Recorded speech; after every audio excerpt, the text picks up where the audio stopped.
કલાક અને સૌભાગ્ય પ્રાપ્ત થયું હોય ને તો એ આ કાપડી સાધુના દીકરા રાજુ કાપડીને પ્રાપ્ત થયું છે. બાલાગામ જાઓ, દાસારામ બાપાની 13મી પેઢી ભગવાનજી ભગતને પૂછી આવજો. આ એનું પ્રમાણ છે. 13મી પેઢી દાસારામ બાપા મારું કુરમાં વીરા ભગતને હેમીબેનને કુખે જન્મા વીરા ભગતના 5મા દીકરા તરીકે દાસા બાપા. કારણ કે દેવલાલ માતવા જેથી વીરા ભગત ને હેમીબેનને મળ્યા ને ગિરનારની ગુફામાં કે માગી લ્યો ભગત હું જોઈ, એટલે 5 વાર બોલ્યા પુત્ર આપો, પુત્ર આપો, પુત્ર આપો, પુત્ર આપો. મહાત્મા 5 વાર બોલી ગયા તથાસ્તુ, તથાસ્તુ, તથાસ્તુ, કે જાઓ 5 દીકરા થાય. તેથી વીરા ભગતે કીધું 5 નથી જોતા, 1 દિયો. પણ કેવો મને મારી આખી જ્ઞાતિને તારી દી એવો. તો કે જાઓ 5મો દીકરો થાય ને તો કે હા ઈ મહાસુદ બીજને દિવસે જન્મશે. સમત ભગીરથ કુળને ભગીરથ રાજાએ ગંગાને ધરતી પર લઈ આવ્યા, પણ દાસારામ બાપા તો રામ નામની એવી ગંગા લહેરાવશે કે એનું નામ લેતા આખી દુનિયામાં જેટલી જ્ઞાતિ છે ને બધી તરી જાય.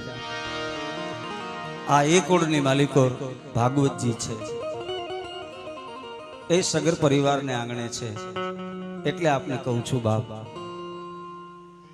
સંવંત 1696 મહાસુદ બીજ જેનો જન્મ થાય અને પછી અષાઢ સુદ બીજને દિવસે જે જળ સમાધિ લઈ લે એટલે 12 મહિનાની બીજું ગણું તો કારતક માખર પોહ ને મા બીજ છે ને 4થી બીજ છે અને અષાઢી બીજ છે ને 9મી બીજ છે. ગણી લેજો.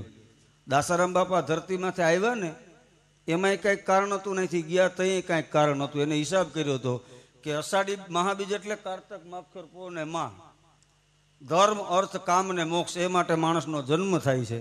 અને આ ચારે ફળા પછી એ 4 પદાર્થ મળી જાય ને પછી શું કરવાનું તો કે પહેલી ભક્તિ કર સંતન કર સંગા, દૂજી ભક્તિમાં કથા પ્રસંગા. 9 પ્રકારની ભક્તિમાંથી એક પકડી લ્યો તો કે એ ભક્તિ પકડાઈ જાય ને એટલે જળનું જળમાં, પાણીનું પાણીમાં, અગ્નિનું અગ્નિમાં, ધરતીનું ધરતીમાં, ધૂળમાં ધૂળમાં, પવન પાણી અગ્નિ વાયુ આકાશ 5 તત્વો નોખા કરીને જગતમાં કાંઈક કાયમે આવ્યો છો, કામ કરીને જગતમાંથી નીકળી જાય એટલે બીજું કાંઈ કરવાનું બાકી રહેતું નથી.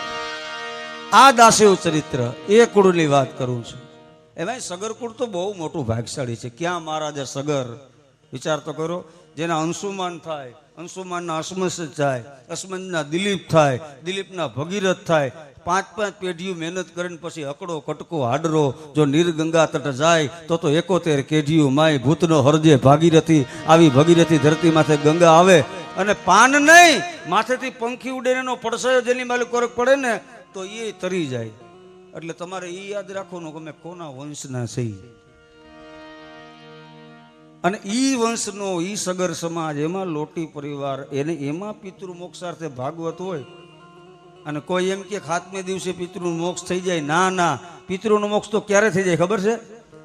દિલીપભાઈના પરિવારને ના મિત્રોને ના આ લોટા પરિવારને ખાલી વિચાર આવે ને કે મારે ઘરે ભાગવત પધરાવા છે, એ વિચાર આવે ને વિચારમાં ખાલી ભાગવતજી અહીંયા પધરાવી દો ને એટલે 7 નહીં 71 પેઢીનો મોક્ષ થઈ જાય. એમાં પછી સવારે રજીસ્ટર કરાવવાનું ન હોય ભાઈ.